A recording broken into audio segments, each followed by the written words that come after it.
How's everyone doing?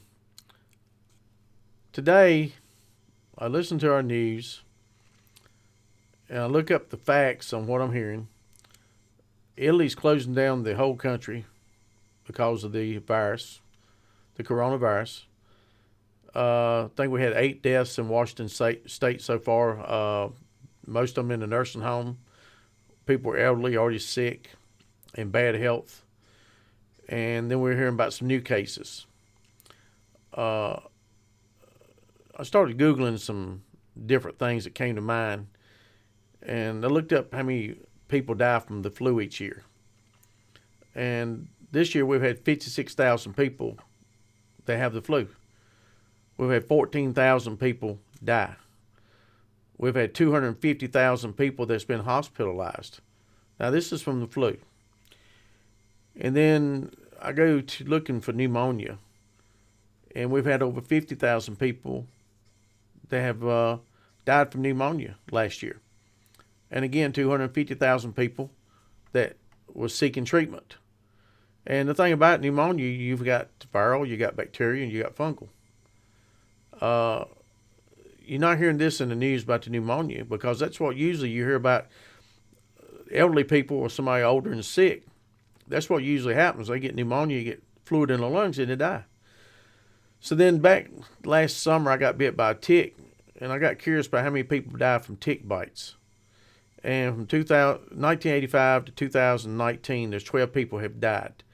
There's 300,000 cases a year of ticks, tick bites. So with me being a little bit out of weight and a little trouble getting my breath earlier today, I thought, let's me go ahead and check on the heart attack deal. So on heart attacks, one person every 37 seconds dies of a heart attack. There's 1.5 million that have a stroke or heart attack per year. There's 647,000 people that seek treatment for either a heart attack or stroke.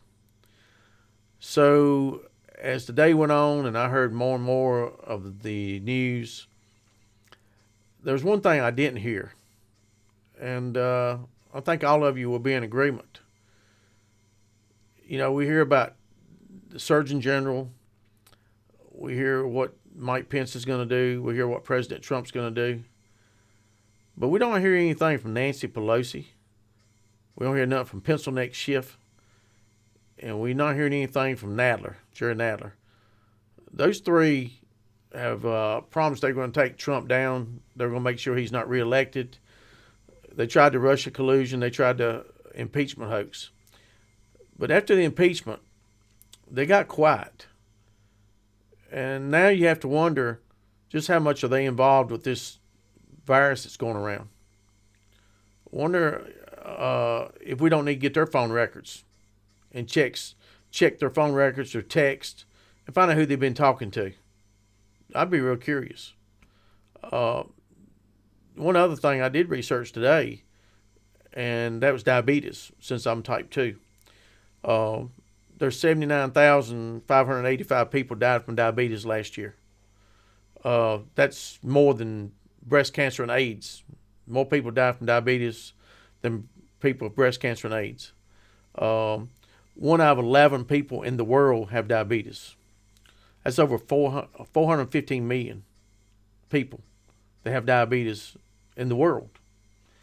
Now, in San Francisco, we hear all the time about people getting needles so they can shoot up. We hear about all these things. It seems like if you do illegal drugs, you get all the help you can. But the people that need the help, such as diabetics needing insulin, pharmaceutical companies are allowed to charge you just whatever they want to, according to government standards. But, today I just wanted to touch base with everyone and let you know, don't be fooled by the media. Don't be fooled by the media. Donald Trump is going to be president again in 2020. The Democrats can do all they want. If you remember, China was doing all they could to stop 1 million protesters about 6 months ago. And now that you have the virus, the protesters have been stopped. And if you remember when President Trump put the tariffs on China, China said they were not going to stand for that. Well, now that our economy's being attacked, you got to wonder if this virus didn't come from a lab and was not intentionally. Because that way you stop the protesters, you also hurt America's economy. But this is something I wanted to give everyone something to think about, because the media is playing you. And Trump's not part of the global initiative that Bush and Clinton and Obama was. He's not part of the global. Like Trump said, he's not the world's president. He's America's president. And that's the way it is. What we need to do right now is make sure we are washing our hands and we are germ-free. But we need to go on with our lives.